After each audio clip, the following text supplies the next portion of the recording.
chance to hear it, so let her tell it. People on the streets say Sabrina speaks. Tune into the show, she will let you know. Tell all your friends and family.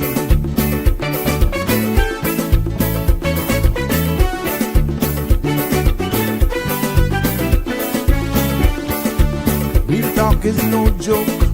You get the news straight up from grassroots and concerns. You hear some people gone. So tell all your friends to tune in to Good evening, Cayman. I'm Sabrina Turner, and welcome to Sabrina Speaks, your daily dose of clarity, truth, and community insights. Every weekday from 5 to 6:30 p.m., we're tackling the issues that affect you, from national headlines to grassroots concerns. Whether you're in traffic or winding down your day, this is your chance to hear it straight and speak your truth. So buckle up, Cayman. We're not holding back. This is the show. We gotta let you know. Now we got to go.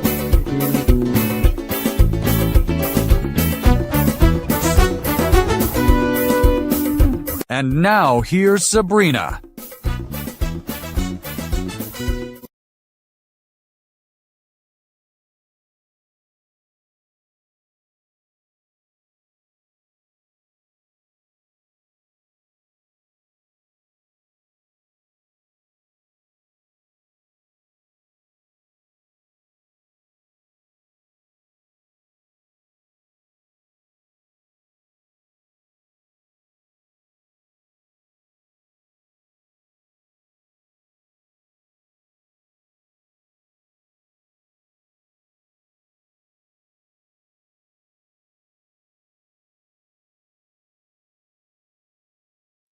Da-da, there I am. Welcome, one and all. It's good to be back with you on this Hump Day Wednesday. How have your midweek been going thus far? Hoping that you're having a very productive week and looking forward to the weekend, and more so as we head into the Easter break. And with everything that's going on, it's good to be back. Welcome to another episode of Sabrina Speaks. Voices of the Islands, conversations for the world, and the podcast where voices rise, stories unfold, and inspiration takes center stage. For those of you joining me for the first time, I'm Sabrina. Yes, and it's good to be back with you here for another engaging, informative episode of Sabrina Speaks. This Wednesday, just to set the tone, to let you know what we're discussing today. Because we really go hard sometimes. But yes, this Wednesday, today, we're going a little deeper than headlines and really the everyday noise.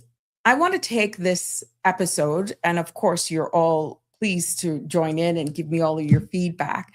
I want to be talking a little about patterns that we inherit, and the ones that we repeat without even realizing, and the ones that we finally decide to break.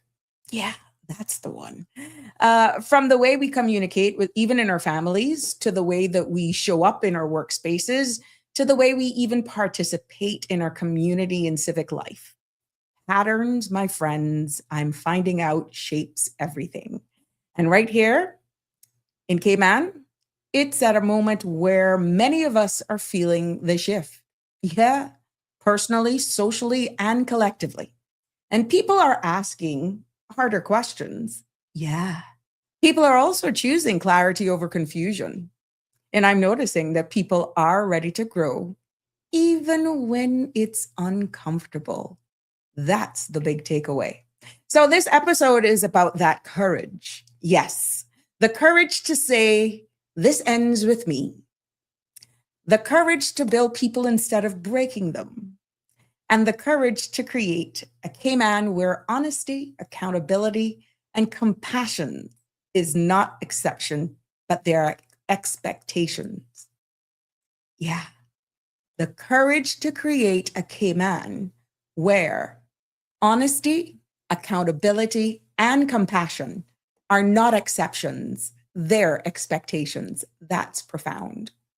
And I'm hoping that we'll unpack, some stories, real experiences as well, And I'm quite sure you will be WhatsApping me. Thank you for all the WhatsApp messages that we've been getting. You've been on point as well. All the questions right here. And it's no different. 345-936-8255 is the number to call to join in, send your WhatsApp, or you want to join us live. We're here from 5 until 7. Yes, no politics, no sides, just truth, civic education, and the kind of conversation that helps us rise a little higher in our society. But remember, the content you're about to hear, including any discussions or opinions from myself, guests, and our participants, is intended solely for general informational and entertainment purposes. It's not a substitute for professional legal, medical, or financial advice. I encourage you to consult with a qualified professional regarding any specific concerns. Bridge Media Limited and all its affiliates disclaims all liability for any decisions or actions taken in reliance on the information presented. Yes, it's good to be back. I see you all. I see you. I see you all coming in. Now, don't you worry. Make sure you share this link and let them know we're live. And today, like no other day, just like we do it here, informative, engaging, and definitely inclusive. But before we get started, you know how we roll. Let's take a look at this evening's weather. Compliments of the Cayman Islands National Weather Service. Now, a stationary front located across the Northwest Caribbean, accompanied by prefrontal trough, will continue to support cloudy conditions with showers and thunder at times through the next 24 hours, mainly across the sister islands. From later Thursday, these features will slowly drift east and conditions are expected to become more settled by the night as a weak cold front moves across the area. Northern westerly swells are expected across the islands, though through at least Saturday. Now, the forecast for tonight calls for partly cloudy skies with scattered showers and isolated thunder. Showers will become locally heavy at times.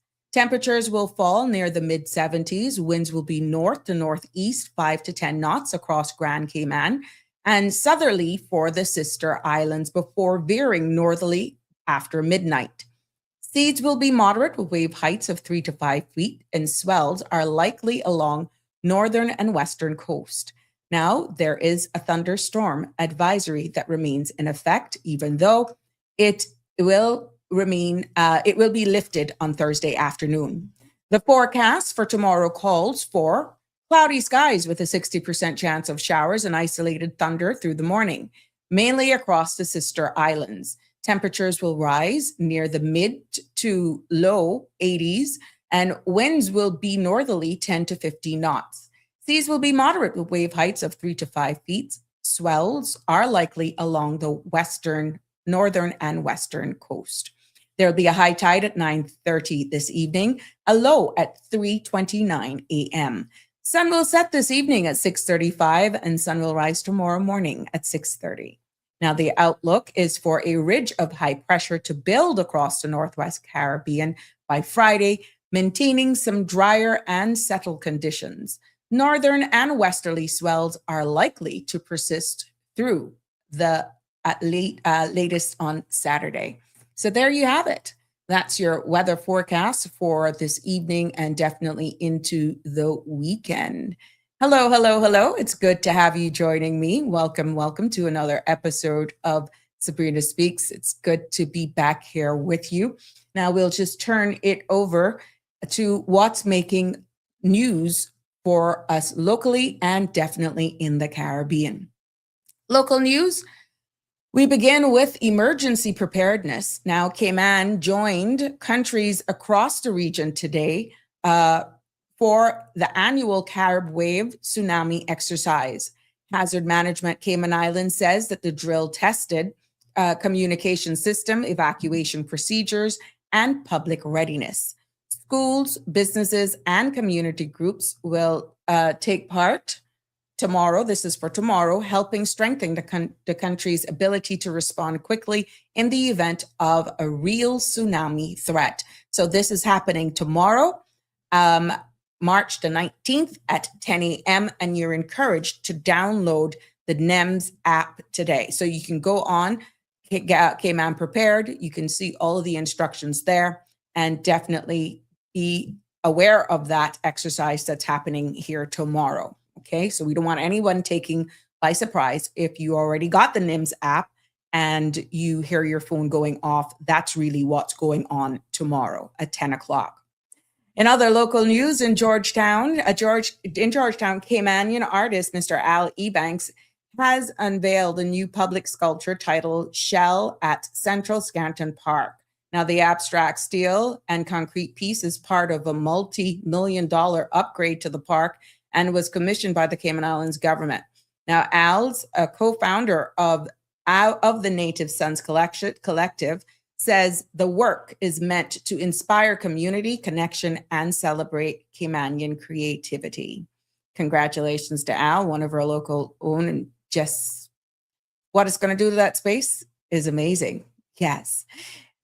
Now, a landmark national study has been launched to determine how many people in Cayman are living with lupus. Doctors, hospital, and local specialists say that this is the first research of its kind on island, and it is aimed at improving early diagnosis, treatment, and long-term support for patients. Also in local news, Cayman is gearing up to host Group D of the CONCACAF International Friendly Series later this month. Teams from the Bahamas, the British Virgin Islands, and Anguilla will compete at the Truman Bodden Sports Complex, and Cayman faces the BVI on March 26th and the Bahamas on March 29th. Both kickoffs will be at 7 p.m. So let's go out and celebrate and cheer them on. Yes, you know what that brings to our country? And that's sports tourism right there for you. And keeping it in the line of sports, baseball fans, especially from Venezuela, are celebrating a historic moment. Yes, Venezuela has won its first ever World Baseball Classic title, defeating Team USA 3-2 in a dynamic finale in Miami.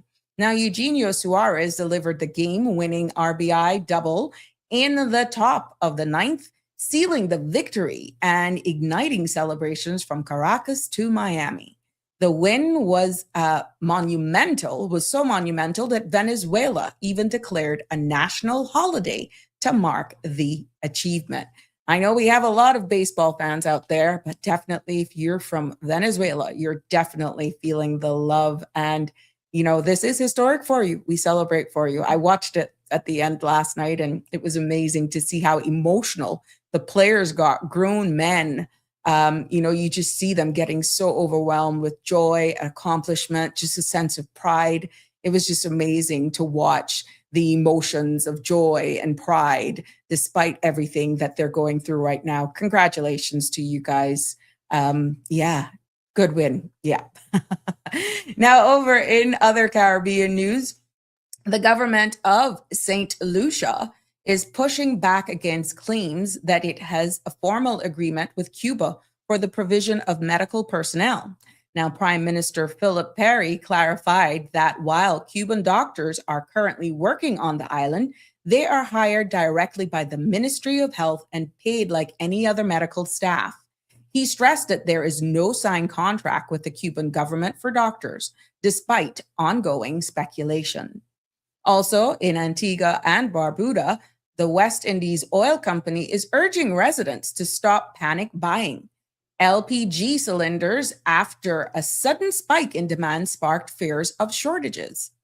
WOIC says the island has more than enough supply with no disruptions, no cylinder shortages, and no plans for any price increases.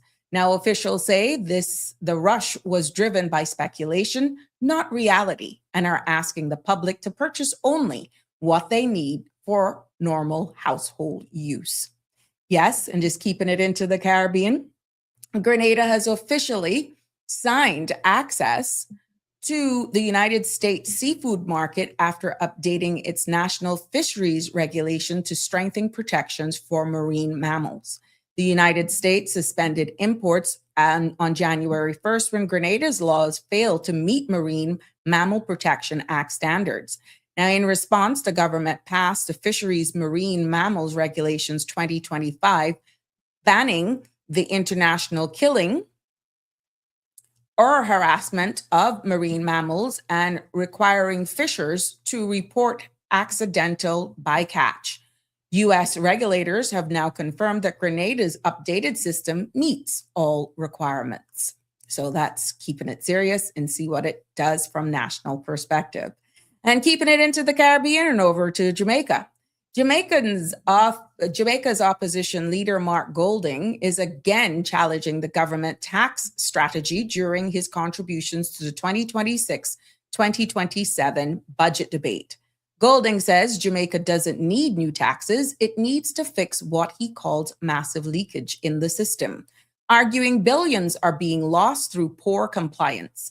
He also renewed his calls for healthier tax measures, including removing GCT from bottled water instead of adding new burdens on consumers.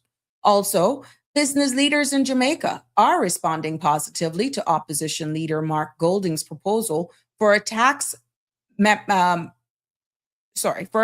moratorium for new small businesses. Golding outlined a plan during the 2026-2027 budget debate, saying a 3-year break from corporate taxes would help formalize the informal economy and boost productivity. Entrepreneur groups say the idea could ease startup pressures and encourage more Jamaicans to launch legitimate enterprises. But they stress the policy must be carefully designed to ensure long-term sustainability. Yes, so you see, there's not much difference between our neighbors and right here with everything that's going on in the world.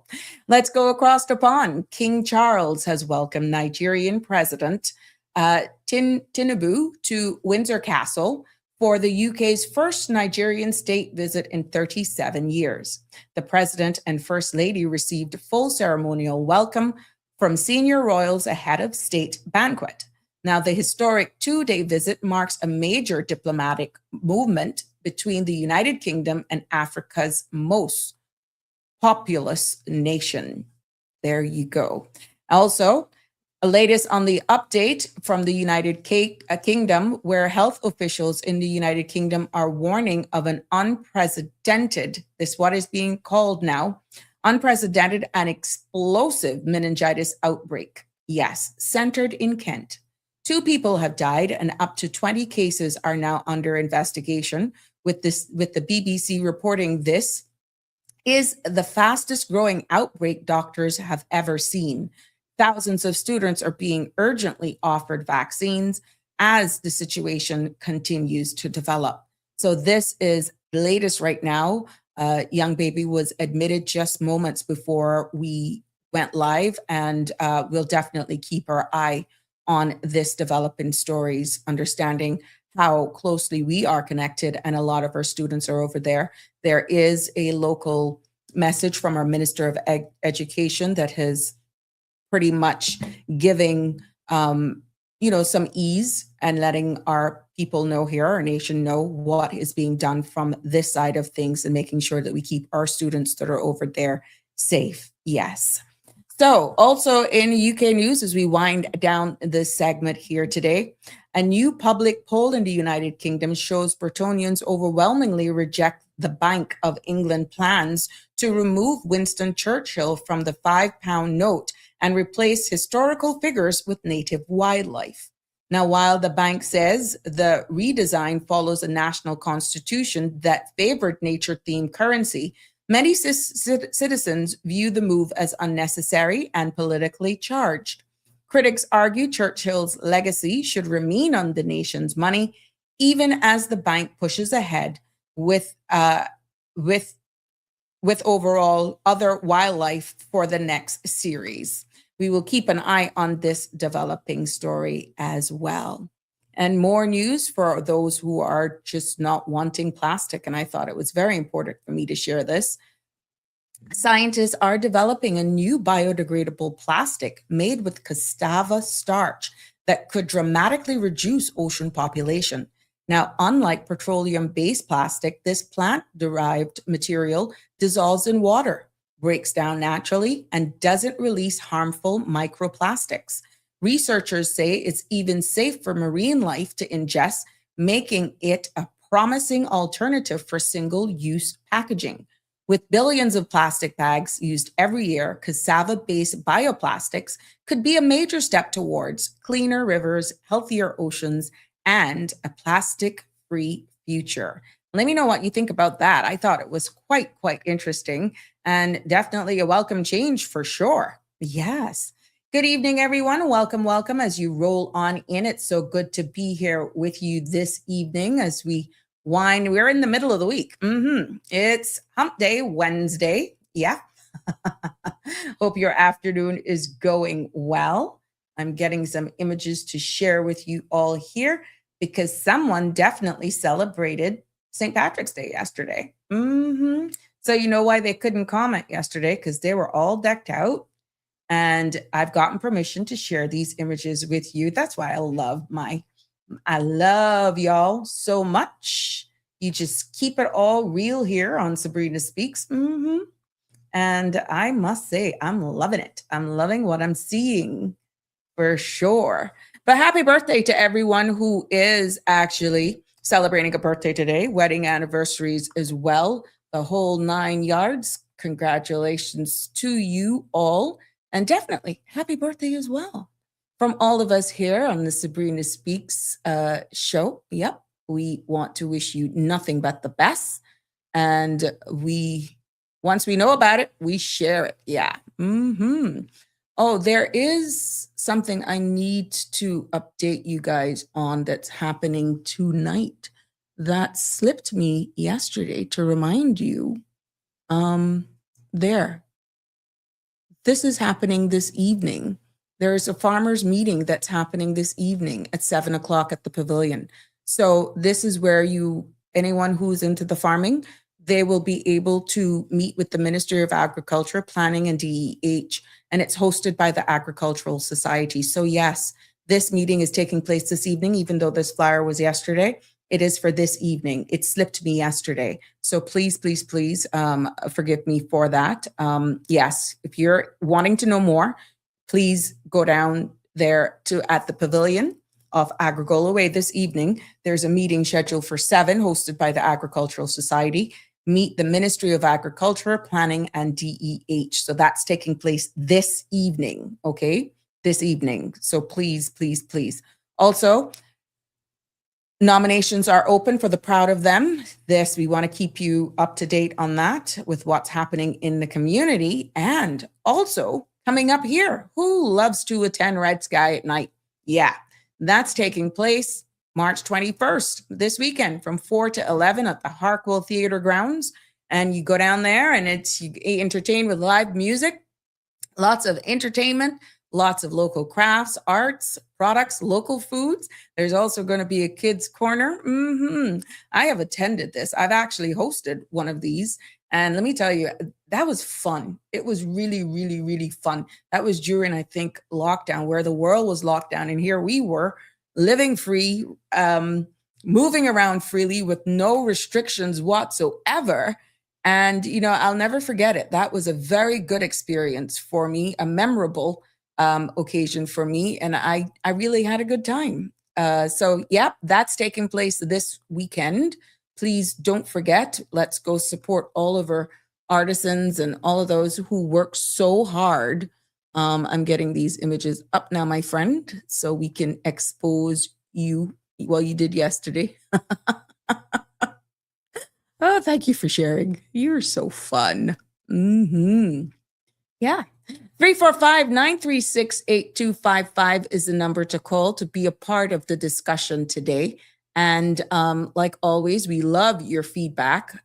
And So I want to say hello to all of you. Marshall is in the house. Yeah. Good evening to you as well, Connie. Jimbo. Yeah, we need an update from Jimbo. Just send us proof of life. I know he was really having a hard time with his allergies, Connie, but yeah. So Jimbo, good evening, Damien. You are also here. Your mind is your instrument. learn to be its master and not its slave. You are right. That is so true. Thank you. Thank you. See how much people are depending on you, Damien? Mm-hmm. Yes. There. Thank you, Leonard Franklin, for that. Mm-hmm. Hey, Delcy. Good, good, good. Well, I'm just tuning in. What sort of thing is going around? It's meningitis in the United Kingdom. That's what's going around over there. And yeah, so we got to make sure we keep people updated with what's happening there. But I want to bring you some reflections from yesterday. And thank you, Marshall, for sharing us. Look at Marshall from yesterday. Remember, I was calling him. He promised he would have sent pictures. Look at Marshall yesterday. Look at my friend. Look at my friend, all decked out. Marshall went all out. Look at this. Look at him. Look at him. Look. That's only one part of it. Look. Yeah, that was part of his spread. And look at the table. What? Look at my friend. Look at my friend. There's a video that was taking a while, Marshall. I'll have to do that maybe on an open mic segment as we reminisce. But thank you so much for sharing. But look at you all decked out. I'm hoping that you had a good time, that you enjoyed yourself. I shared the picture yesterday with you of 2016, and that was funny as heck. That brought back a lot of memories as well for me. So good for you that you had a good time yesterday. And I'm quite sure others did as well, as we learned so much. I got feedback last night. So much was learned from yesterday's. You see him up, Connie. I got some very good feedback yesterday. So much was learned from that episode, because they just saw St. Patrick's Day is St. Patrick's Day. And for where we took it and where it went with the memes and all this sort of stuff. And thank you for all of you for commenting and participating. We learned even much more than I expected to bring out. Nobody's still taking up the offering of green rundown, though. We're going to keep that as it is, but that was quite interesting to see. But yeah, Marshall, thank you for sharing with us. And look at there. I wonder how late this went on till. What kind of green thing that is in that? Is that a rum punch? Is that what is in that igloo type beautiful, that transparent, whatever you call it, fountain? What is in that? Tell us what those ingredients are, because I know you, my friend. I know you very well. But thank you so much, Marshall, for sharing with us. We really appreciate you just being a part of the family here, always commenting and contributing. We really appreciate it. But for those of you just joining us, Inspiring is also in the house. What did you do? What did you do to your hair? You look so young. I let it down. Inspiring, thank you so much. I let it out today. I put some products in it. And what I did, I only let it down because I had it up in one all along. And then I just got accustomed to having it up. Nasty people. But yeah, all I did was let it down, and I guess it does make a difference. I got oh my God, I tell you, someone messaged me. Thank you, Inspiring, for saying that. You know, we keep it real here. I had to call my hairstylist today. Big out to Carol. I had to call her today, and Petula as well, who did the hair. There's Braidis there at Slay Beauty Bar. And I shared a voice note. I played a voice note. Well, my love, this is my crew from the United Kingdom. I love you. I love you. I love you. Anyhow, they're not accustomed to me having braids, okay? Much less this bright of colors. I got to share this story with you all. And the voice note was, TD, yeah, you look good, you know. You look good. I'm trying my best. You look good. But that'll suit you, you know. You're a classy woman. You're a classy woman. You know how you got yard clothes, you got crab clothes, you got work clothes, you got church clothes. Yeah. TD. That is crab. That's crab. Let me tell you something. I was alone in my house, and you could hear me outside just laughing, because I could actually see this individual being so polite. She admired it.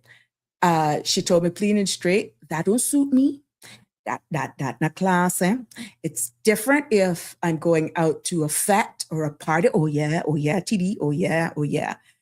But I did not take it as an insult at all. Let me tell you something. I cracked up. So inspiring, you love it because it's down. My friend over there in the UK, she not feeling it at all. She said straight up, that is not for you. Oh, no. So I hope that you got the chuckle that I got. I'm doing my best impression of her. Very, very, very down to earth. And I did not by any means take it personal. She was just in my corner. She said, that's not you. It's too, I guess, relaxed, but it's how you style it as well. Anyhow, my hairstylist got it immediately. She cracked up just as much as me. And it was just a very good moment for me to hear that friend over there giving me constructive feedback. But we just made a light moment of it.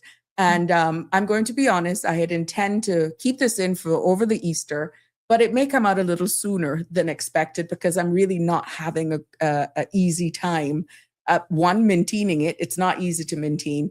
And two, this one inspiring, I'm not feeling at all as much as I would other hairstyles. Everyone, there's no secret. There is no secret. I love my weave. Oh, yeah.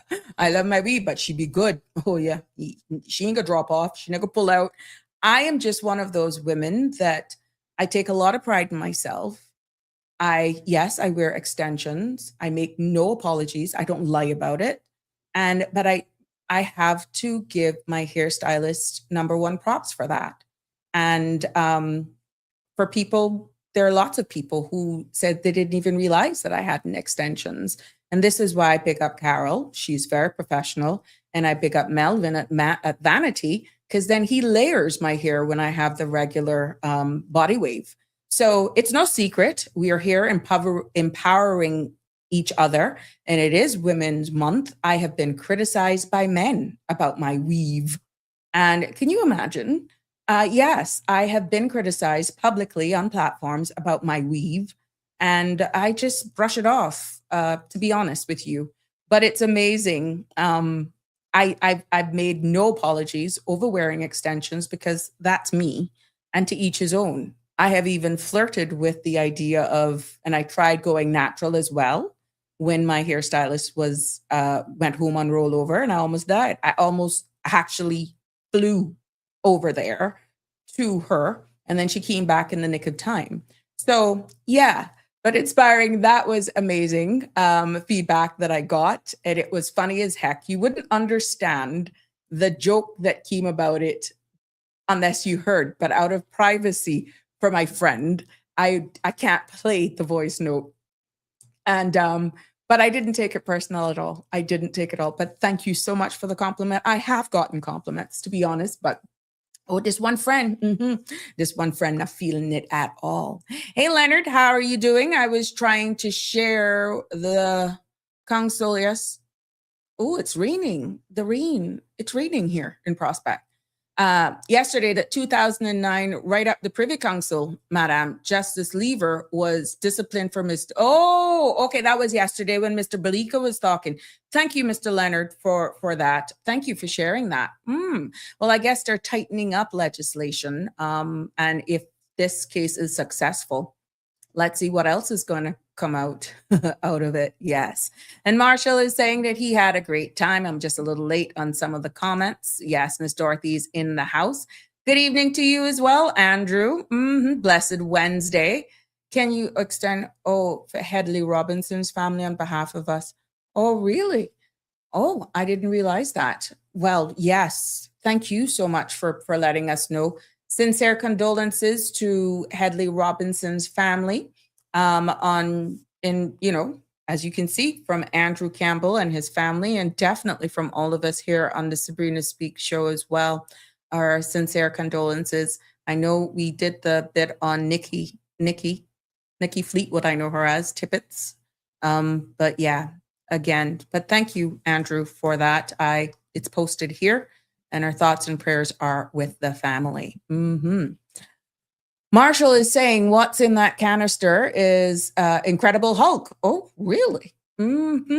It's made of hypnotic Hennessy and pineapple juice. Oh, God, you could find your feet after that. How much of those could you hold, my dear? To be honest, anything you wear. Okay, thank you so much, inspiring. You've inspired me. Thank you so much for that. Thank you. Thank you. Hello, Miss Sabrina. It's been a while since I've communicated with you, but I'm always watching Shaq. Yeah, I realize you've been gone MIA. What happened? Somebody silence you? Are you afraid of that little man over there?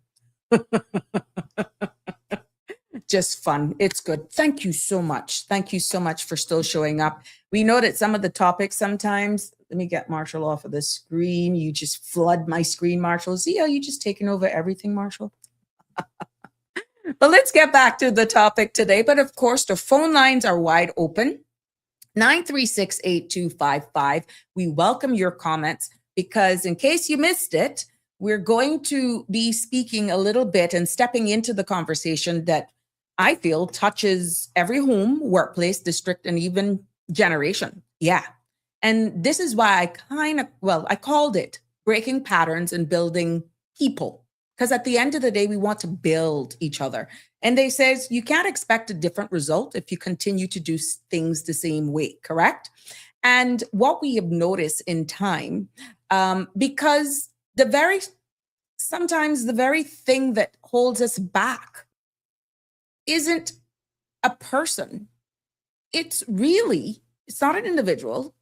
It's really a pattern of things.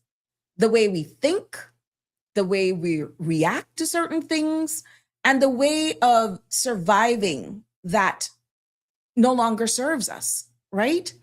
And to be honest with you, when a person breaks a pattern, a habit, yeah, sometimes it is so far-reaching that an entire community can feel it.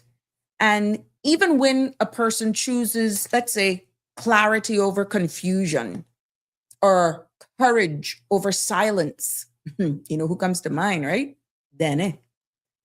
Healing over hiding. It really creates a ripple effect. Many times those ripples actually positively impacts, inspires, and motivates other people. Yeah, it will amaze you exactly what it does.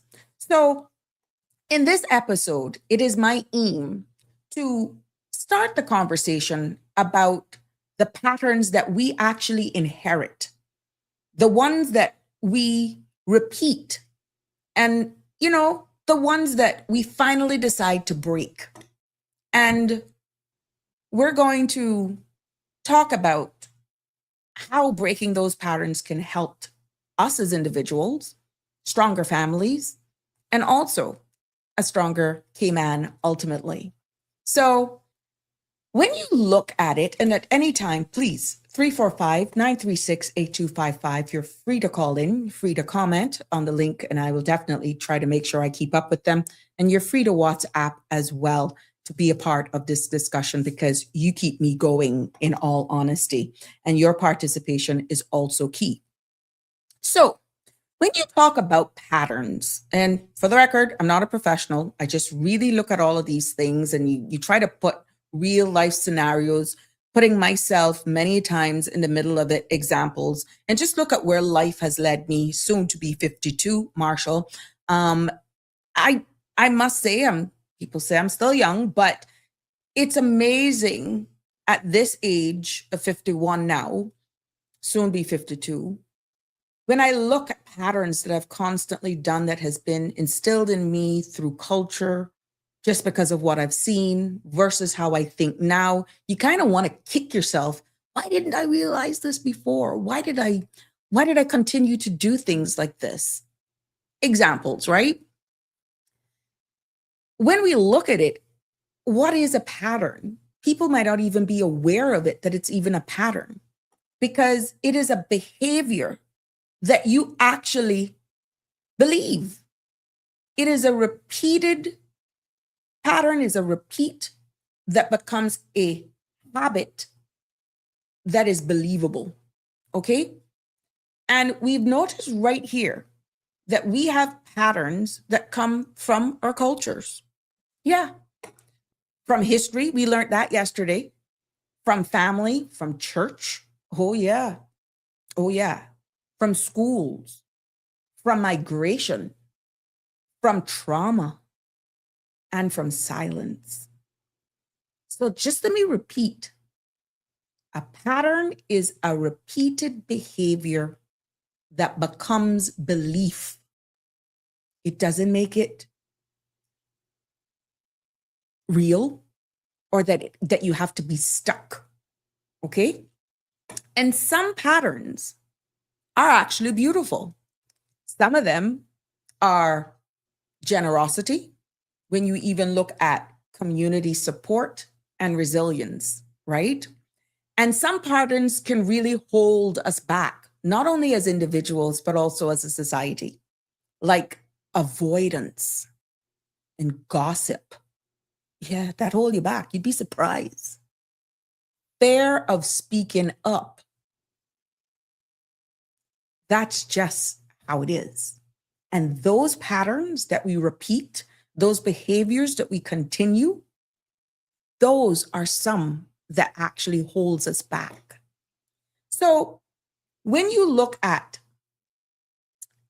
a pattern not wanting to, let's say, make trouble, even when something is wrong, you always hear that, oh, I ain't gonna say nothing, I don't want to make no trouble. Even when you know something is wrong, or a pattern of staying quiet in public, but venting in private. Oh, we famous for that. Oh, yeah. Another pattern of assuming someone else will fix an issue. Keyword is assuming. And then another pattern that we find very frequent around here is not discussing mental health because we're strong. We can deal with it. You can't even acknowledge or own up that you're going through a mental challenge, something mentally. And the pattern of believing certain opportunities aren't for us. You actually pigeonhole yourself. These are some patterns, in case you can relate to any of them that you may be guilty of, right? That whole thing, don't want to be a troublemaker, even when you see something is wrong, or remaining to just stay quiet, but yet you let it rip when you get home behind closed doors. Yeah. And these aren't criticisms, please don't get it wrong. They're actually the harsh realities of us that grew up. We grew up knowing this and seeing these are the things, these are the patterns, these are the behaviors that many of us grew up with. That's just a fact. So you automatically saying, well, I've been so exposed to that, it becomes a norm. It must be the case, right? Now, I got one comment coming in, a couple comments actually coming in by WhatsApp. And I want to read these. And of course, you all there on social media can post yours as well. This WhatsApp says, Sabrina, my family avoids every hard conversation. We sweep everything under the rug. I'm tired. Please keep me anonymous. Okay. My friend, Cayman is full of rugs with lumps under them.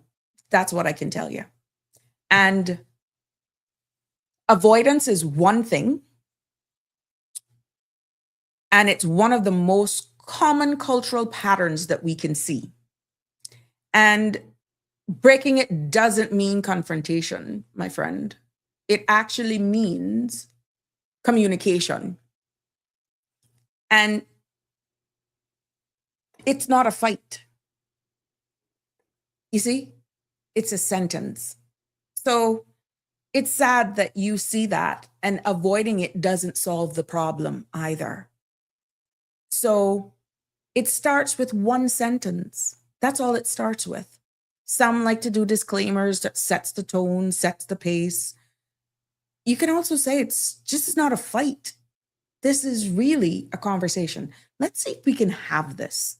Or you try to open the door. But my love, there are rugs full of lumps, and probably in every workplace and in every home, but it doesn't solve the problem.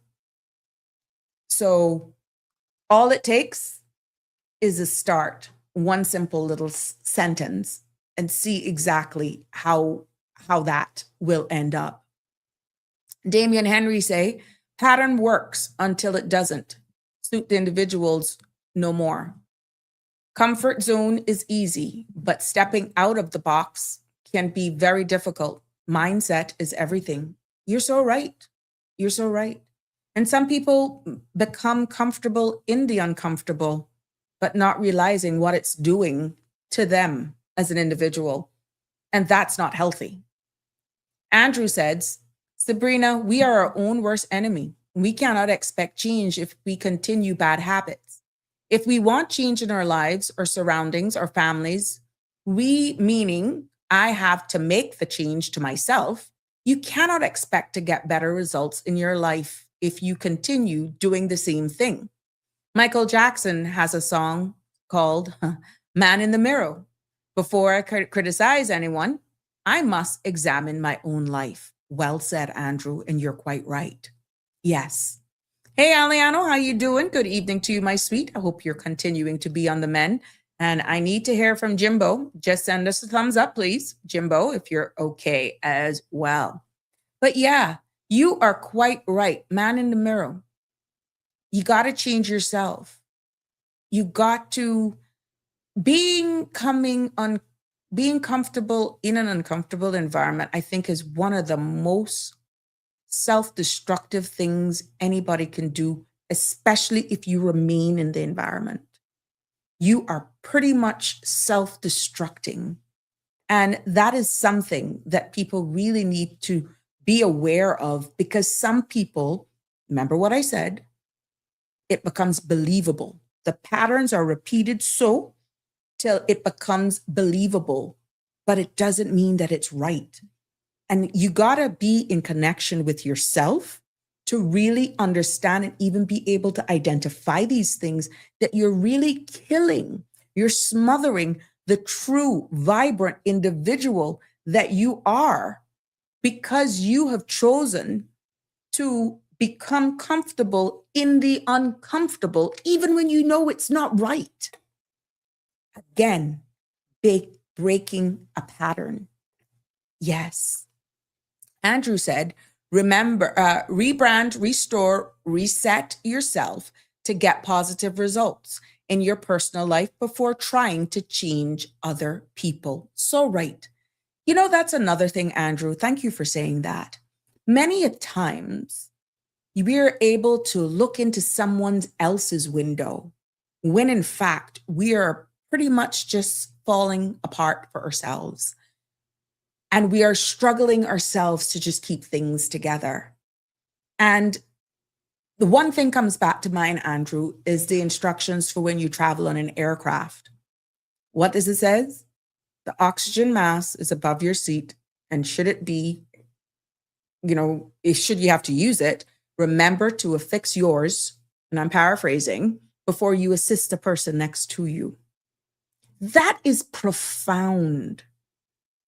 How are you going to be any good for anybody else, for the person next to you, as good of a heart as you may have, if you're not able to protect and help yourself? So it aligns quite nicely, Andrew, with what you're saying there. But again, even in public life, yeah, we're going there. We're going to talk about how patterns show up in our civic life as well. Good evening, Miss Lucille. How are you? As she says, good evening, Sabrina, and you all at home. Good evening to Miss Shalma, your friend. My deepest condolences to Headley family and friends as I got the news about his passing. I remember his kindness to me when I had needed the rest in peace. Oh, okay. Rest in peace. God be with you. Thank you for that, Miss Lucille. Yes. And, also condolences go out from the Campbell family as well. And definitely all of us here on the Sabrina Speaks as well. Hope you're keeping well, Miss Lucille, and the rest of the UK crew. Thank you for joining us. I know it's pretty late. You stay up, you go to bed, you wake up and you hear us. But it's always good to know that you're locked in on the Sabrina Speaks. We appreciate you and everyone who logs in religiously, even if it's after we go off. We thank you for your continued support. Getting back to this, let's talk about how patterns actually show up in our civic life, because looking at our own space, which is something we can relate to, people say nothing will change, so they don't participate, right? How many of you are familiar with that? Why participate? Nothing will change. And we're talking about how patterns show up in, our civic life. And then people then also wait until something becomes a crisis before speaking up. Remember the article and the suggestion that I had in regards to all of what's happening with fuel and the rumor that made its way around the weekend on Sunday about gas prices going up to $7, when we're seeing what's happening around the world. We see where our neighboring countries are saying that there's been a sudden increase in buying of propane tanks and all of that sort of stuff because there was a rumor around that the price would have gone up and there would be shortages. You see what I'm saying about getting ahead of it? And one of these suggestions were to pretty much avoid this panic buying, to avoid people, to give a sense of calm. It was suggested and supported by a number of you that what our government should actually do is have a little press briefing with, be it the Premier, members represented from the Chamber of Commerce, members represented from the utility companies, from the tourism industry as well, and other stakeholders and the supermarkets as well, to let people know that there are contingencies. There's one thing of doing a press release, but there's a difference when you actually have things set out in a way and you address the nation, because you know the power of social media, you know the pace of social media, how the wrong thing can pick up steam. And then you're using all of this energy, all of this resource, all of these manpower to dispel a rumor, as was confirmed by Offreg on Sunday. Bearing in mind, Offreg doesn't control prices. But it was very sound for what took place in order to calm people down. At least Offreg said something. You see what I'm saying? Offreg said something. And kudos to the CMR platform for getting that done, because it was going like wildfire. That should be a signal, again, to our leaders, to those in the most prominent position, maybe with everything that we're seeing in the news about cost of utilities. There was another thing that I saw in another country today where they had announced that Wednesday was off, like no work Wednesday. And that was Sri Lanka. And that was really to help in reducing their consumption of energy. And we're seeing these other countries doing this thing because they're realizing the difficulties and challenges that they're receiving and they're seeing, and they're doing what they can to conserve. Hence, we said it would be a good idea, not in a press statement, but do a simple broadcast. Yeah, it would be a good idea. And a lot of you supported that. A simple press briefing with industry stakeholders, utilities, supermarkets.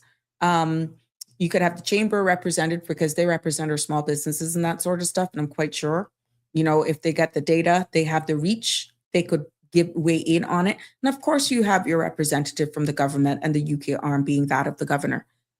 Typical. And you just calm people down. It will be a big thing, because I'm telling you, the conversations are being had, and there are some there is a sense of panic out there. And we just want to make sure that we are proactive. Okay. So we don't want to be constantly in this pattern where we're constantly reactive. There's nothing wrong with being proactive. And then another example is people rely on WhatsApp voice notes instead of verified information. It goes right back to what I was saying. The power of social media, the power in which you could make something go viral that isn't even true, is why being proactive, seeing it, taking control of a narrative, being responsive, being at pace is key. And we're looking at this from civic life, from a national, local level. That's what we're looking at it from. Because right now, do we need any unnecessary panic or unnecessary information out there that's not true? And this is why it's good right now to keep frequent updates. Keep frequent updates from persons that we know for sure are in a position that they would know, and of course would be someone that you respect and you believe. When your leaders actually take a mic and do certain things like that and make statements generally on a national level, more than likely you're going to believe them and you will sense a bit of calm. Also, another example is that people assume government is they, not we. Okay? Government. People assume that the government is they and not we. Yeah. And that's profound. Government represents everybody. But of course, out of chain of command, they're at the highest level. And people, another example, is that people complain about issues, but don't attend civic district meetings when they are called. And my friends, those are patterns, not adjustments. Those are what we need to adjust. That's where we need to change the dial. Yeah, you can't just continue to complain and complain and complain and complain. And you have every solution there is in the world, but you don't attend anything. You don't try to step up to make a difference. And again, assuming government is them, they, when in fact, government is us, we. Denver, how are you? Late to class this evening? Always love to have you commenting. Passive aggressive, fairly common amongst quiet people. Silent people not communicating. Yeah, but they're the ones that are deadly too. And this is why I got a WhatsApp as well that's coming in. I'll get to that in a second. This is why, Denver, it just doesn't make sense. And then that anger builds up. And we see what happened around the world when these rage and anger builds up. And you will hear when something massive goes down and they realize, and you hear references of individuals who do heinous crimes. And they're like, that person was a quiet person, showed up to work and did their work. And oh my God, I never expected that. I would have never seen that coming. Again, what you said, passive aggressive, fairly common amongst quiet people, silent people not communicating. And Denver also said, there's many press briefings, I believe, our government should be having before social media comes into play, clearly shows lack of leadership. And Denver, this is, I think you were one of those that agreed the other day when the suggestion came up with all that's happening right now in the world. And we see what's happening just in our neighboring jurisdictions, which is why I try to do my best in compiling regional and international news along with our local headlines. And it's some people may say, well, why the heck do we care what's going on in Grenada? No, trust me, it makes sense. And I do believe that we have an opportunity to get ahead of anything if we just listen to the people. if we just listen and just be a little bit more proactive. Again, the whole idea of breaking patterns and make the necessary adjustments. You would be surprised the positive impact that will have. Andrew says, planning and preparation for challenges that we potentially face due to ripples effects this situation is going to cause. As a country, and all stakeholders concerned will be affected. Yes. It doesn't take a lot of resources or energy to just reach out to key stakeholders or utilities, chamber, a representative, let's say from the supermarket, and your government representative, the governor, and even those who there may be other agencies as well that they may come up in this thing. It doesn't take hard just to come and just address the nation and say exactly where we stand in all of this. Of course, the governor has the part to play from the UK. We see what's happening over there as well. And we see what is happening and what's being said by the president of the United States in regards to, it is alleged now that the king will be visiting him because of how he's been speaking about the prime minister of the United Kingdom. So we have to wait to see if that comes out because every 2 minutes there's a post. So what I'm saying, even though we're a British overseas jurisdiction, that says a lot when locally you got your media, you got your PR, yes, and representation from the opposition as well to show that this is all collective. This is not just a government thing, that it is unanimously supported, everybody. You see, perception is priceless. Perception is priceless. And this is why, supported by you guys and even confirmed by you guys, you say it's a good idea. Because how many of you right now, even though the last update or voice or video that was put out by, I think, the governor said one thing, but when was the last time? With everything that has developed, we see what's happening now in Dubai. We see everything that's, around the world, period.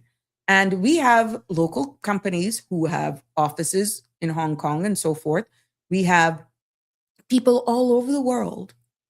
So why not just keep abreast, keep your local population, your people in the know by doing something of that nature? Yeah. The WhatsApp, let me get to this. Sabrina, why do people say voting doesn't matter here? Sabrina, why do people say voting doesn't matter here? It all depends, to be honest. But I feel that it's getting to the point now, and we're getting this even out of the US and other jurisdiction as well. My humble opinion is that people feel that they're underheard. When they feel that they're underheard long enough, they stop talking. And then that in turn stops them or the desire to even want to participate and vote. Now, that's, as I said, is not a Cayman problem. It's really, in the context of this conversation, a human pattern. And what we're seeing, as I process what this question is, breaking it starts with a lot of education, not shame, not making somebody say, oh, that one is politically motivated, da, da, da, da. Yeah. Breaking it starts with education and not shaming anyone. And participation doesn't only mean voting. It also can mean, for the context, staying informed, asking questions, and engaging respectfully. But I feel the top of it is that when people feel that they're underheard long enough, they just stop. They stop participating. They stop voting. And many people cannot even describe or explain exactly why they have made that decision. It's just something so internalized, so hurt, so cuts. They're cut up about it. Disappointed is what I should say. Yet the options are limited in certain areas. So what they do, they just withdraw. They just withhold, which isn't the solution either, unfortunately. Andrew says, planning and preparation for the challenges that we potentially face due to the ripple effects this situation is going to cause. As a country, all stakeholders' concerns will be affected. I think you corrected something. Andrew, I got to tell you how you can amend your posts. You can amend them. You can edit them. But thank you so much. You made it clear. And that is why planning and preparation for the challenges that we potentially face due to ripples effects in this situation is going to cause. This is justifying the press briefing is what he's trying to say. As a country and all stakeholders' concerns will be affected. And this is why we should be talking. You remember when they had said about the increase in fees and all that sort of stuff and how businesses went ahead and did their planning and all that sort of stuff where the minimum wage and all and it didn't take effect and certain things were not imposed. The adjustments were already made in businesses' operation. How many of them have actually reversed them back? How many of them have reversed them? Yeah. So this is why it's good to be proactive, to do something like this, to address the nation, to just calm people down. And you may or may not like the fact that we're bringing this up here in this platform. The mere fact that it's being brought up is because the conversations are being had. The conversations are being had. I'm telling you. I don't know what you or who is speaking to you or what you're hearing, but people would be very grateful for it if you actually do it. Now, I'll be honest with you. I grew up in a pattern of where we were just very outspoken. I mean, my grandmother was totally different because of her age difference. And, the older you get, the more reserved you are. But I couldn't say that I grew up in a pattern of silence. We were respectful. And as a child, you dare not talk back.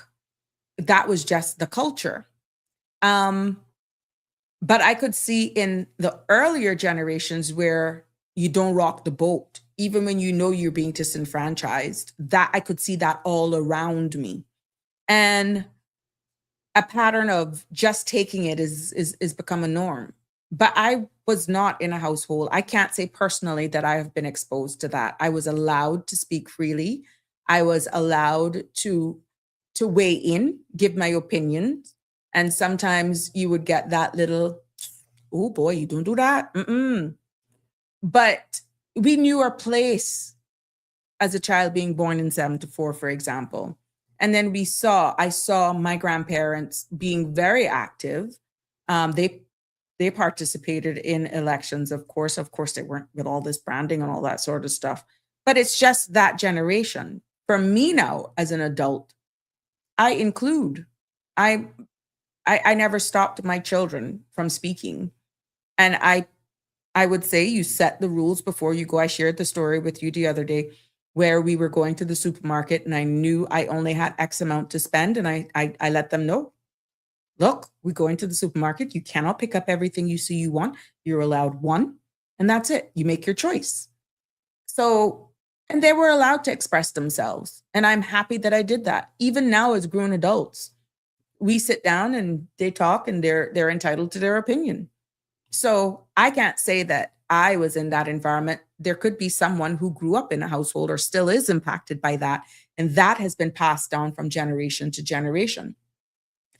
What I find out with that, though, silence is not peace. Oh, no, it doesn't. It festers. It actually is pressure, and pressure that eventually bursts. It actually will explode. And if by chance you have raised up like that, it actually, you're more tolerant of things than the average person, but it's killing you inside. And breaking that pattern, if you're in that, you may make you loud and rambunctious and just aggressive. No. It just makes people know exactly where your lines are drawn. And clarity from that builds people. People may not like that you're outspoken, People may not appreciate that you voice your opinion, but that's where the fakeness come in. And you will turn your back, you will say all sorts of things, and you're being fake. There's a way of tempering things. Yes, I agree. But staying silent and swallowing it, not a good thing at all. Not a good thing at all. Andrew, we always heard that we should have at least 6 months salary set aside for emergencies. Some of us don't even have one because it's gone before we got it. Oh, I digress. How many of us has had that set aside? Much less for a country with 90,000 plus people. Looking back at COVID lockdown, the figures that the world lost was 100 plus trillions. Yes. And to this day, kudos, credit has been given to the tight, I don't know if this man had a vision, to the tight way in which former minister and cabinet, member of parliament and cabinet minister, Mr. Marco Archer, it was based on certain things that he put into place that we were able to navigate that. Whether the man will get his praises for true, but I know I've heard it more than once.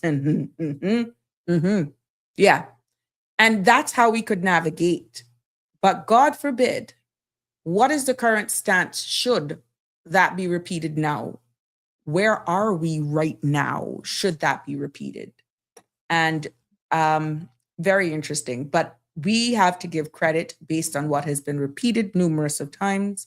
We have to give credit where it's due to the management of and the principles that were instilled and put in place during Mr. Marco Archer's time in office, that we could have been able to lock down and sustain ourselves during that time. That takes discipline, my friends.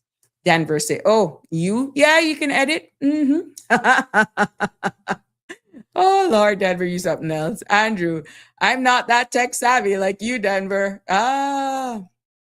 No, Andrew, Denver was saying he just learned it in his old age. Dean says, I hate the word brainwash. So let us say most of civilization has been domesticated. Dean, that's a low blow. But I see exactly where you're going with that in this context. You are something else. Yeah. Oh gosh, you are something else.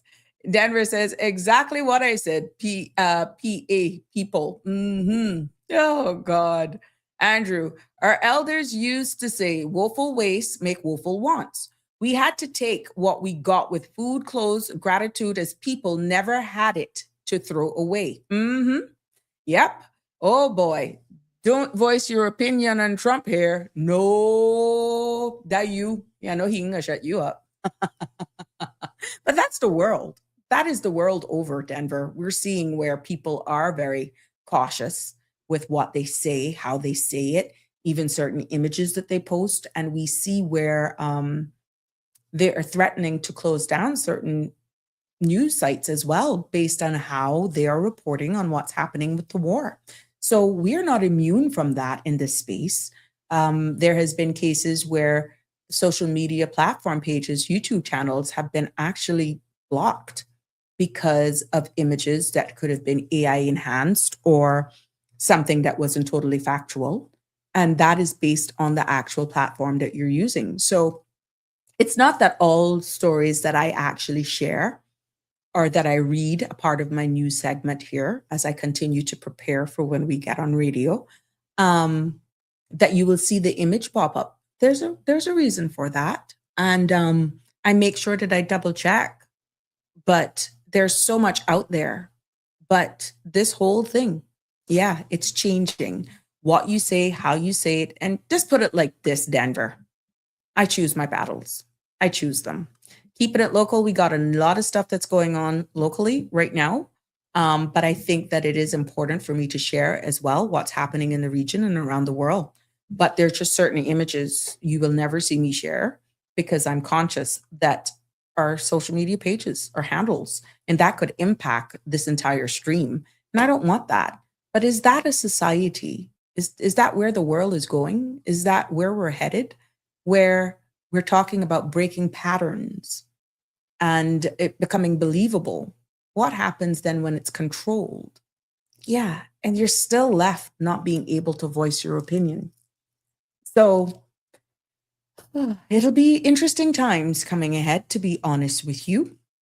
Damien says, the acute stress response, also known as fight, flight, or freeze response, is down to each individual. No one can tell how a person is going to respond, especially when it is a life-threatening event.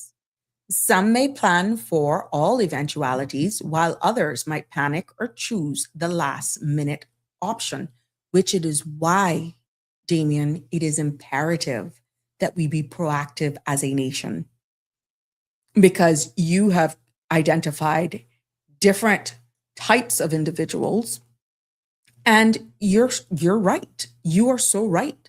It's the fight or flight response, and then you got those freeze who just don't do anything. I have seen those in patients back in the day.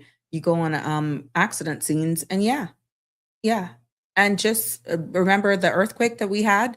You had people exhibiting all three of those things that you said: the fight, the flight, and the freeze.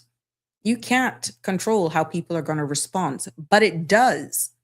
Being proactive does actually create an environment that it gives person, no matter what pace they move at, the opportunity to be aware, publicly aware, nationally you stand. And therefore, that encompasses all three of those personalities that you've outlined here, Damien. Andrew says, kudos to Mr. Marco Archer for his frugal implementation to manage our finances. Yes, I must say that. Denver also says, Mr. Marco, man with more degrees than a compass. It's a lovely compliment, under the circumstances. There's so much fake on AISM, social media these days. One doesn't know the truth. No, you can pick them out.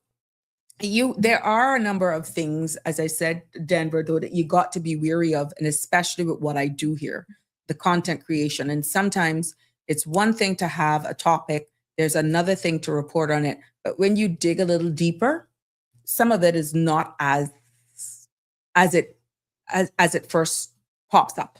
And this is why you have to fact check.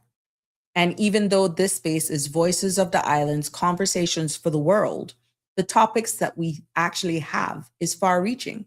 We see where persons regionally, internationally as well, subscribe, they come after, I get their messages. This is from around the world. And I appreciate their feedback, but it just tells us that the responsibility and the accountability that I must have to maintain a certain stance here. And I tell you, it is not easy. An entire day, you could actually be researching things and to make sure that it's sound and with a balance of what's happening locally, keeping my hand on the pulse with what's happening here, regional and international. It takes a lot. And you would be floored how much fake stuff I have discovered in me making sure that I'm able to maintain a certain standard and what I deliver here is factual. It isn't easy, I'm telling you. I mentioned Trump because of freedom of speech. Podcasts such as yours is different. No, they're after some of us as well, podcasters as well, because we have more ream. We have more, put it like this. We have to comply with the standards of the platforms that we're using. And they have rules and regulations that we can. And remember now, persons' assumptions can be drawn from the hosts. And we're not your mainstream news station with like those bigger ones. This is a show, but there are a lot of content that is drawn from this show or presented via this show that could have lasting impacts and can chart the course. Be very observant with what's happening and you'll get what I'm saying. Maybe one day I'll give you an example, Denver, right now, but this is no different than how we handle ourselves here on podcasts, because even certain videos, certain music that we use, copyright and all that sort of stuff could get this whole platform shut down. if I don't follow the rules. So what I actually deliver is impactful, and it has to be researched, and it has to be something that is from credible source. And this is why I have to make sure that I'm on the ball as well. Hence me asking persons, even commenting, to make sure that they're respectful, because there are certain breaches that could actually shut us down if we do not know what is going on. There's another WhatsApp. Sabrina, my workplace has a pattern of promoting the same type of people. How do you deal with that? Oh, so I sense favoritism? That's good question. Sabrina, my workplace has a pattern of promoting the same type of people. How do you deal with that? Seems to me, my friend, it is taking on the characteristic of favoritism. And that, for this context, is and could be a structural problem. Now, you don't fight that type of situation with emotion, which is hard. Oh my God, that's hard. You, my friend, if you're in that environment and feel as though you're being left behind, you fight it with documentation, professionalism, and definitely boundaries. Because the key thing that you got to remember when you're in an environment like that is that clarity is not conflict. That's what you need to remember.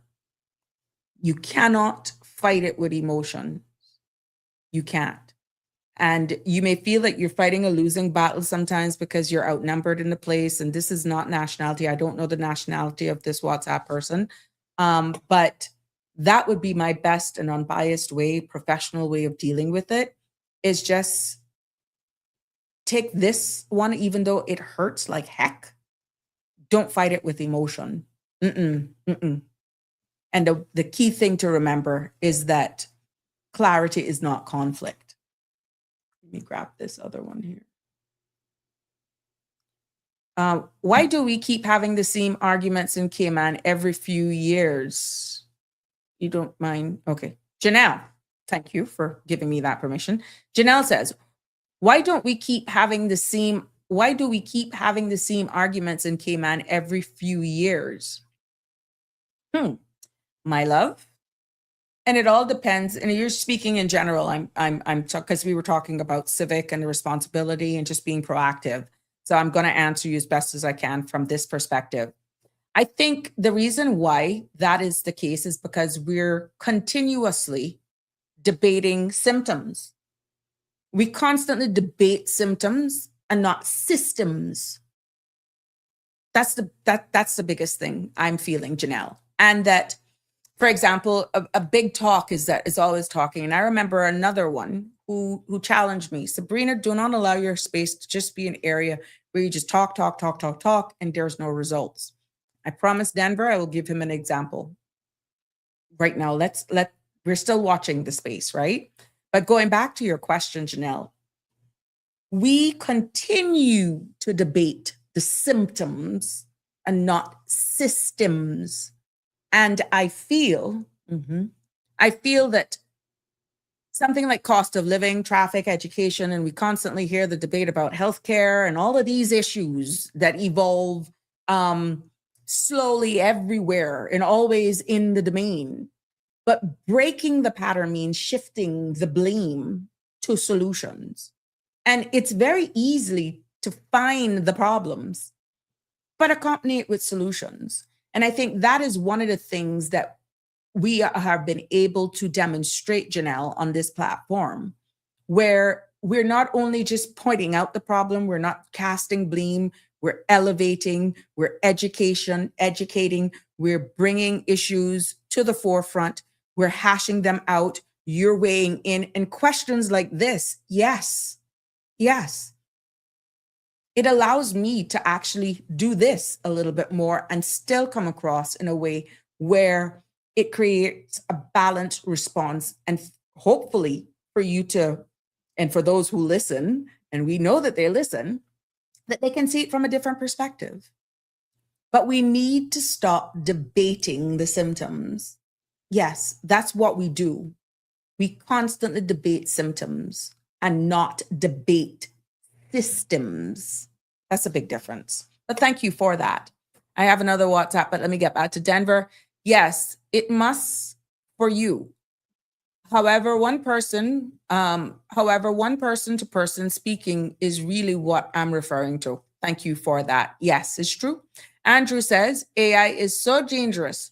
Not that you see them posting that some people who are living are dead. Yeah, now that you see them posting people who are living are dead. Hope they don't post me. Oh, dear Jesus. No, no, no, no, no, no, no. Oh my gosh. Yeah, where it's going. And I think we just need to, this is one of the concerns as well that we got nationally, that people were concerned about this digital footprint and where we're going as a jurisdiction and the risks of it. And all of these things actually playing to that. And until we get more familiar, until we get more accustomed, I don't see it being scaled back. I see in the future more regulations, more oversights. I see where jurisdictions individually are going to have to put the necessary framework in place to give us that sense of security. And I feel based from what our public officials or elected officials have told us, that we are putting in the necessary. We are on the beginning as we continue to mature and evolve in this digital space, that they're doing the best as they can with what they know in preparing us for this digital footprint and where the future is going, that they're putting in the belts and braces that is needed in order to keep us safe. So we are all learning these things where AI and digital footprint is coming from is changing literally by the minute. You can't even say month to month, year to year. It's almost by the minute. Now you can actually create apps just like that and make millions if you get that right sweet spot. And it's amazing how quickly everything is an app. But look, these things don't survive. These things don't become profit unless there's a demand. People are subscribing for them. People are subscribing to them. And therefore, where there's a demand, people are just going to be innovative.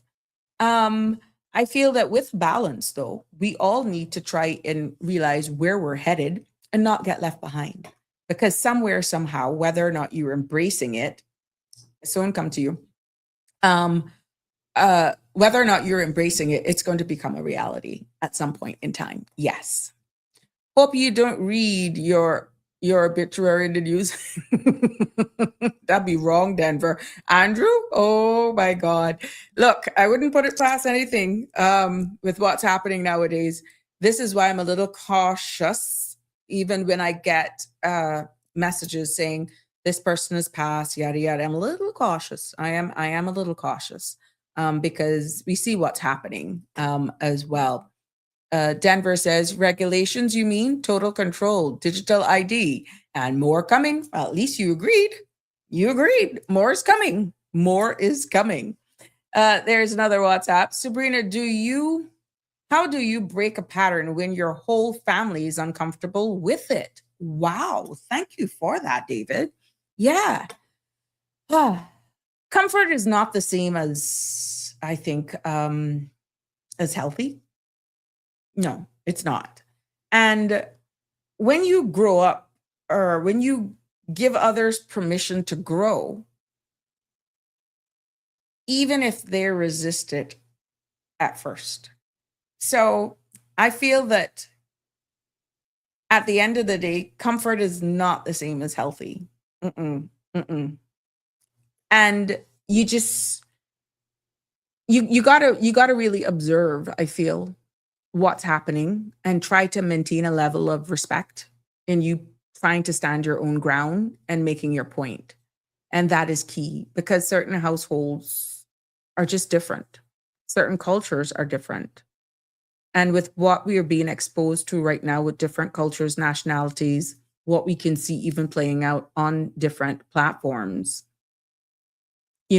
at the end of the day, when you grow as an individual, you grow with others' permission to grow, even if they resist it at first. You're going to become your own individual.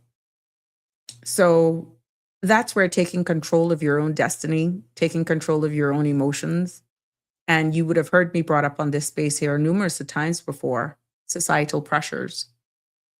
Hence this conversation today, breaking patterns.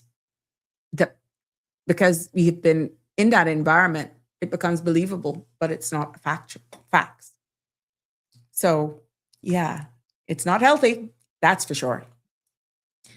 Evaluation from Andrew says of the situation and how you can deal with corporate systems might mean that you probably have to change the look at moving from that company. Yeah, you may have to change and look at moving from the company, get out of the environment. Yeah, which is why it was a little challenging to say what to do, because sometimes even when you document, it's used against you.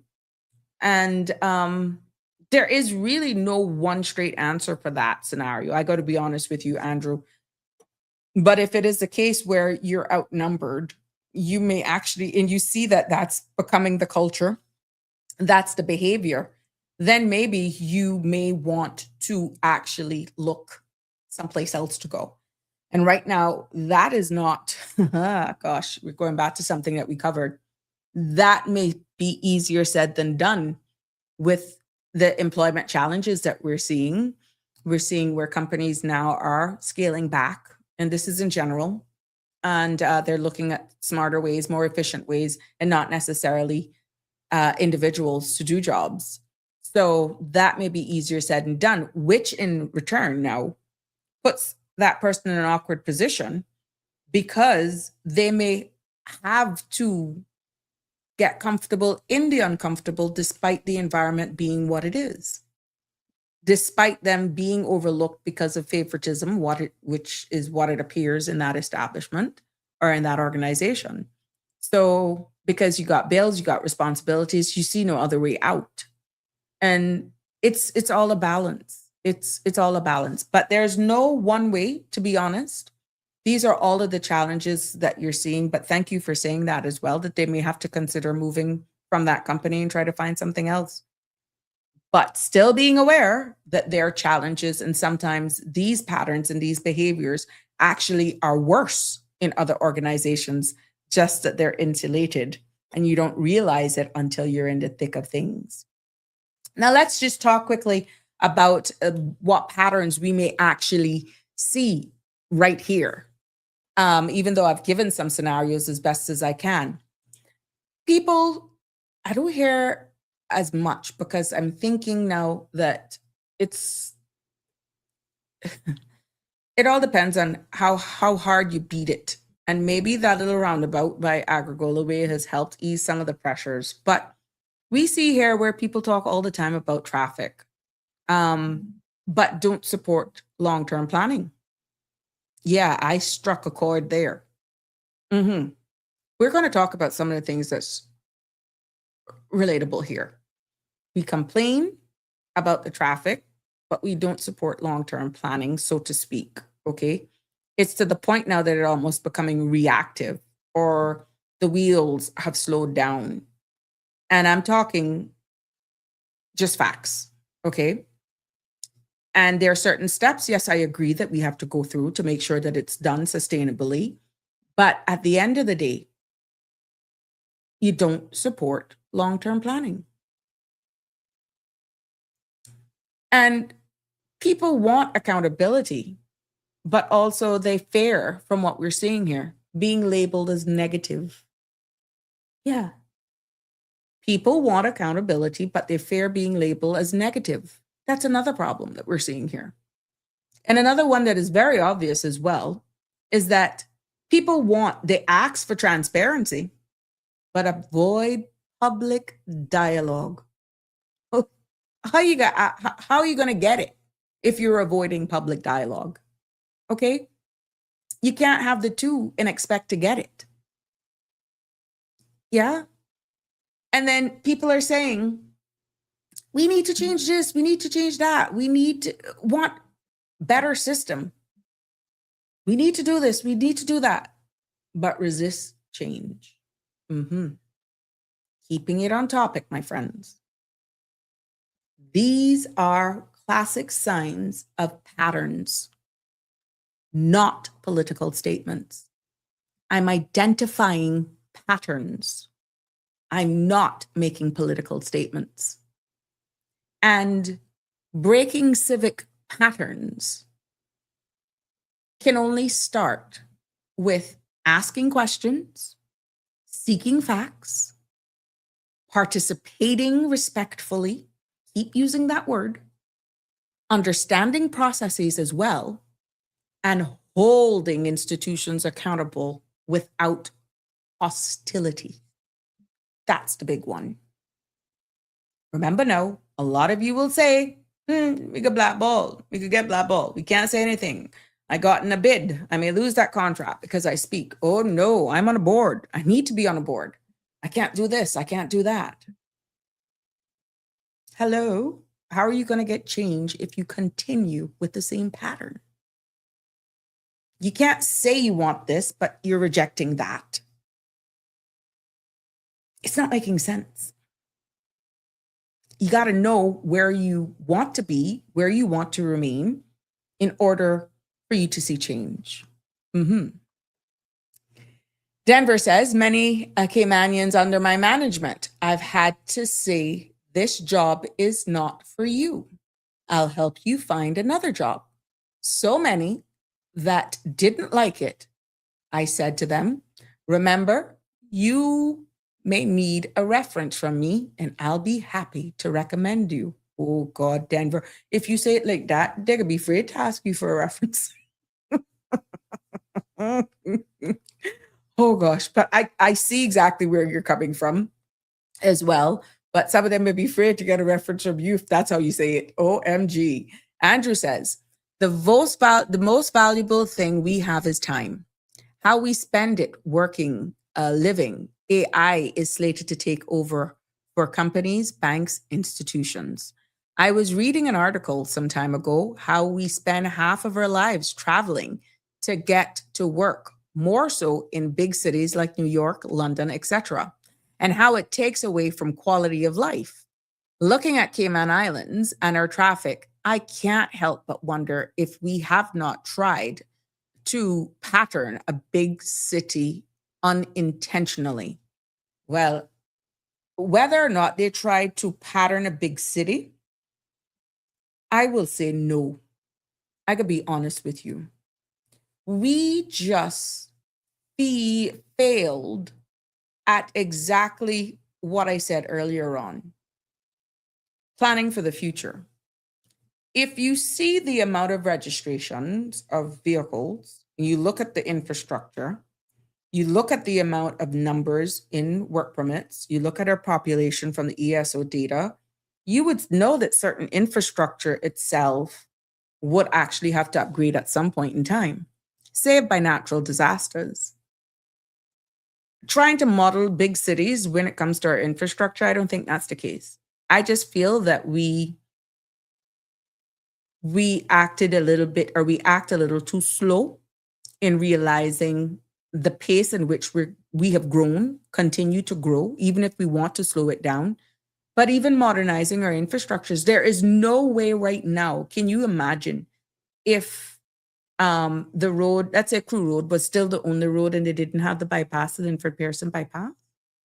Can you imagine if the only road was that one strip of road going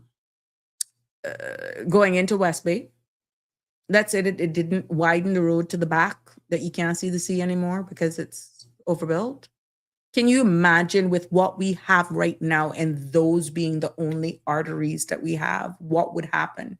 We would be gridlocked if we had continued to not modernize. Thank God to those persons who were visionaries at the time to do the double lanes, to do the bypasses, which a lot of those, were in planning for a long time. But governments have to necessarily fund them in order to bring them to fruition. Now, if we have come to a decision as a country that we want to try and halt and don't grow anymore, and this is what we're going to do with a public transport system, then you may look at infrastructure a little differently. But to say that the continuation heading east is not something that will have to happen in my lifetime, it could have to happen. It's going to have to happen, because even if we say we're not going to allow one person more to come here, you have to still deal with building the necessary infrastructure and so forth with who you have right now. Let's say you pause it right now. It's not like you're pausing age. And all of those kids now who are coming out of school would be entitled to getting a learner's or driver's license and all that sort of stuff, unless you change and improve public transport and get your people into that system. They're going to be on the road as well. A good number of them are going to be on the road. So even if we freeze it right now, there are just certain infrastructure that we're going to have to get a handle on. And that's even possibly in one of our sister islands. I say one of our sister islands. I'll leave you to think which one. Even that, we're seeing where the demand right now for services and stuff is increasing. Yeah. So that's just moving, being proactive. It goes back to what I was saying earlier, being proactive. Denver says, there is an old saying, take the T out of can't and you can. That's correct. That's correct, Denver. That is correct. So where we are now, where we're going, like I said, even if we don't give another status, even if we don't grant another or block another application, we still have to deal with where we are now. Those people are going to be using our roads. They're going to need public transport. They're still going to be using our grid, water, amenities, services, all that sort of stuff, schools. And then they're still going to, when it comes to childbearing, yeah, it's going to happen. I just feel we just need to move a little faster with certain things, and we will see a difference in exactly how we roll. One thing I like with you guys, you're coming in with these WhatsApp. I'm seeing you liking these. Hold on. Okay. Deleted. Sorry. Damien says, generational patterns is one of the biggest stumbling blocks faced by individuals in today's society. Aligning all moving parts to work together is a fundamental principle for changing patterns. Well said. Well said, Damien. Denver says, I'm very proud of a number of Caymanians and a few status holders that have helped climb the ladder. However, it was only after some communication I said this job is for you. Okay. Is not for you. Okay, gotcha. You identified it. Okay. Yeah. Some people don't even know that, to be honest. They're just happy for the job. Yeah. Now, when you look at even building each other, which is the crooks and crannies of how we actually get to breaking and solving some of these problems and breaking these patterns and turning them into solutions, hopefully we can do this as a society, is that building people is not about fixing them, and a lot of people misunderstand that. Who are you? Who are you? I didn't ask your opinion. It's really about creating an environment or environments where they can see growth. They know that growth is possible. And that's what it's doing. You are not fixing them at all. When you build people, you're not fixing them. You're making an environment that is conducive, where they see that there is a possibility in them growing, them being better persons, being more fulfilling of themselves, knowing their purpose, feeling a part, feeling invested. And when you ask then possibly, what are some of those things? And we have them, but I don't think we're able even to identify them here locally. Look at all the programs that we have when it comes to mentoring of young Caymanians, even entering into new industries in the workforce, right? When we look at supporting small businesses and we see where that is actually becoming a reality, right? Supporting small businesses instead of tearing them down. Yeah. And we know that they have their challenges. Encouraging, creating an environment that is encouraging to civic literacy, even in schools, in churches, youth groups. Yeah, more platforms like this that are hosted by young men and women. Yeah, that we can all subscribe because trust me, we can learn a thing or five about them, right? And teaching financial literacy as well and not coming across as though you're dumb, you messed up. No, creating an environment where people can see the possibility of them growing, where they see growth being possible. You're not fixing them, you're creating that environment. And also, what we see is that creating spaces, safe spaces for even our men to express emotion without judgment. One may say, well, why men? I know why I say men. Yeah. It's a culture, it's a society that we live in. And that's a pattern. We're talking about breaking patterns.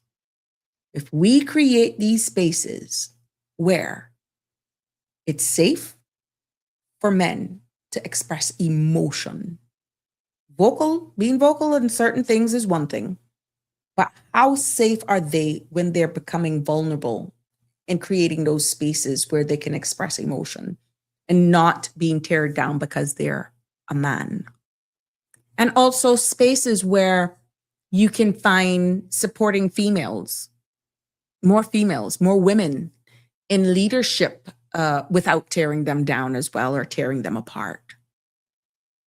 I feel that at the end of all of this, which is why it puts this episode together so nicely, is that building people at the end of the day, when you look at it, boils down to being a community project. That's just the facts. And if we're so accustomed to doing certain things in a certain way, it may be hard for us to even digest what I'm delivering here today.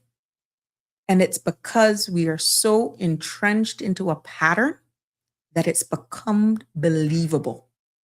Hence, I'm having the discussion today.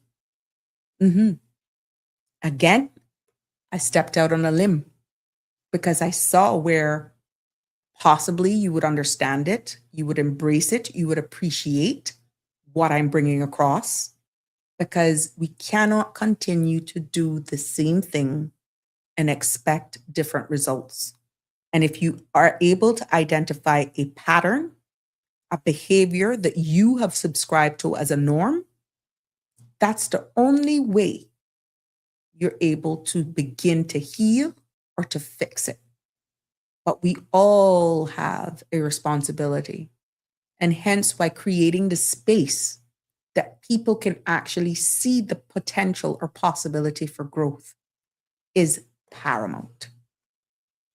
Andrew says, roads and infrastructure are key to catering for increased population growth. Unfortunately, we have limited land available, and by such, every inch of real estate is valuable. Yeah. Yes, that is so true. Denver says, when I see people with initiative, I empower them on the job. This is so lacking here, which is why so many Caymanians fail, I believe. And this is why, Denver, it aligns so nicely with what I've said.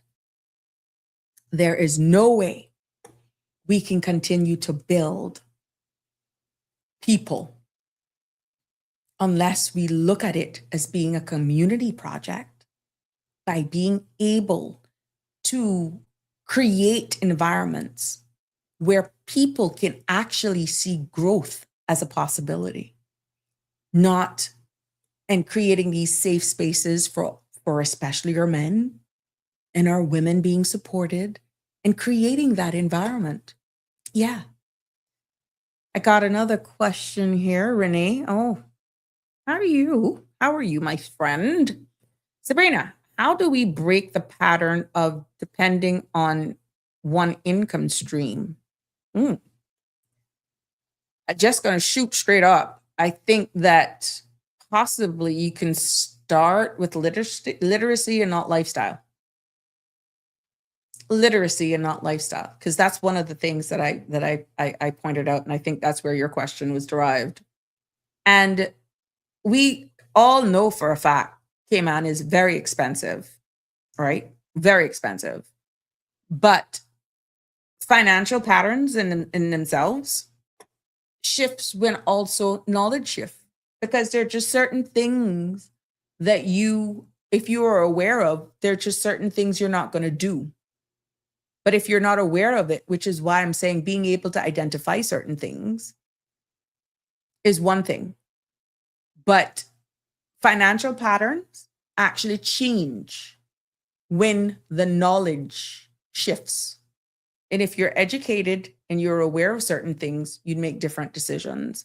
Now, bearing in mind, environments do change. Life hits some of us really hard at times, and that can change the trajectory and outcomes as well.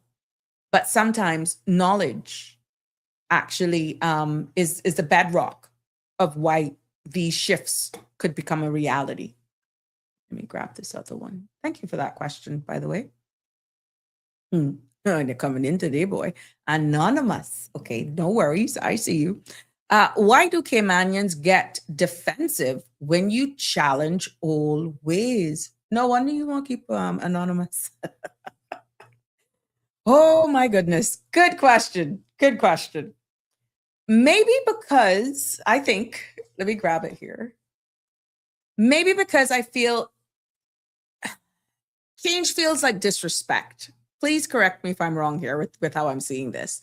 Change feels like disrespect when people are really attached to a certain behavior or tradition. And again, it goes back to patterns that becomes believable. And they become aggravated, thinking that you're challenging them because you're getting at them, that you're telling them they're wrong, putting them down, that you don't respect them, not realizing that breaking the pattern is not betrayal. That's what you call evolution. That's evolving.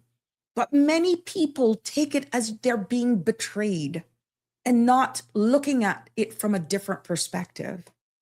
But thank you. Thank you for that question. I hope that I think you asked the question. Breaking the pattern is not a betrayal. You've evolved. How much times have you heard, from the time she got that job, or look at there, she's changed? Really? From the time she went to college, from the time she did this, from the time she did that, she changed. And they feel like you've betrayed them. No.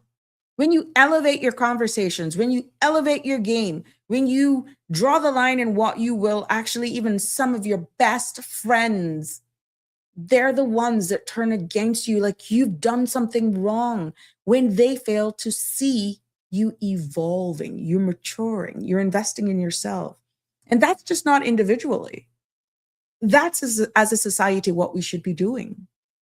When you have everyone pretty much seeing things as we evolve, as we mature together, you will have more participation, more buy-in than you have resistance. And I challenge my friends to change and break the pattern and look at evolution as we continue to evolve. It is not betrayal. It is not putting you down. This is the only how we're going to move forward based on what we're seeing happening. Yeah. I got another WhatsApp, but let me keep up here. Hey, Missy Ebanks, how are you? Denver says, it's called don't hang your hat higher you can reach. That's an old Caymanian saying, boy. 75 years ago, the norm was for women to be housewives and homemakers. Today, we need a dual income household to support families or just to make ends meet. Cayman Islands are not exempt. No, you're quite right. You are quite right. Damien says, that pattern is a world issue, not just limited to the Cayman Islands. Yep. And this is why in regards to this conversation, I only give ideas, or I try to do it relatable that we can see here in Cayman. But of course, I'm being as broadly as I can, not just being specific. So, but yeah, you're quite right. And it's all over. This is why even when our young men and women or people migrate to other countries, they realize, oh my God, I thought the grass was greener on the other side, but actually I had life made back home. Mhm. Oh my God, time is running. Live happy. How are you? We must stop trying to change people's lives and instead try to improve people's lives. Yes, not everyone wants their life changed, rather improve. You're quite right. Denver says, hence my comment above, though. There we go. Thank you for that. Creating opportunities or equipping people with tools to make their lives better as a society and community. I cannot afford to feed a man a fish every day, but I can give him a fishing pole and he can fish for life. You're quite right. Well, let me tell you something. That brings me to the end of today's episode of Sabrina Speaks. And oh my gosh, how time flies. I want to thank you. There was another one. Hold on, I missed one. Sabrina, we need to break the pattern of not talking about mental health. Oh my gosh, yes. And this is coming from a listener. Yeah. I agree with you. Absolutely. Let me try to do this as quickly as possible. I agree with you. Absolutely. And it has become a stigma. And it is common in many cultures. Thank God we are more relaxed right now with talking about mental health here in the Cayman Islands as we continue again with public awareness, education, open dialogue. You see the difference? You see the difference? You're not stigmatized anymore. And especially in our small communities where people who are impacted by that can feel ostracized. But as I wrap up this evening, and in regards to this, providing you some feedback with that, breaking the patterns, to be honest with you, starts with normalizing conversations, which we are beginning to do as it pertains to mental health, and not diagnosing people. Let's start with the conversation instead of diagnosing them. But yes. At the end of the day, we all got a job to do, and I'm hoping that you found this episode of Sabrina Speaks beneficial today. I hope that it actually caused you to reflect. I hope that it actually caused you or allowed you to be able to see the future as a brighter one if we consider implementing some of these things to create an environment that is conducive for yielding us results that can benefit everyone, definitely. So we talked about, of course, breaking patterns and building people. But I want us all to remember that we do not even have to break everything at once. Small steps. Today was the beginning of that. We took our first step today. We just need to break the one thing that is breaking each one of us. Take it in small strides. Yeah. And when we grow, guess what? We give others permission to grow as well. As little as you may actually want to believe that. That's a fact. It has been my pleasure bringing you another episode of Sabrina Speaks on this Wednesday evening. I don't hear the rain, but I want you all who are out there on the roads to be safe. I want to thank you all for your contribution, your participation, for all of your WhatsApps, for you weighing in, and for your continued support. Tomorrow is Thursday. I'll be more than happy to come back as we continue to build a space together, grow, learn, motivate, and encourage each other. For the rest of you, good night. God bless. Love you lots. See you tomorrow. That's a wrap for today's edition of Sabrina Speaks. Thank you for tuning in and for being part of the conversation. Remember, the dialogue doesn't stop here. Stay engaged, stay informed, and most importantly, stay empowered.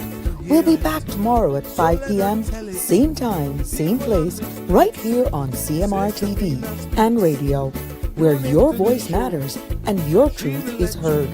Until then, Cayman, take care of yourself and each other. That's it for today's edition of Sabrina Speaks, where your voice matters, your story counts, and your truth is always welcome. Join us weekdays from 5 until 6:30 p.m. right here on CMR TV as we dive into the topics that matter most to you.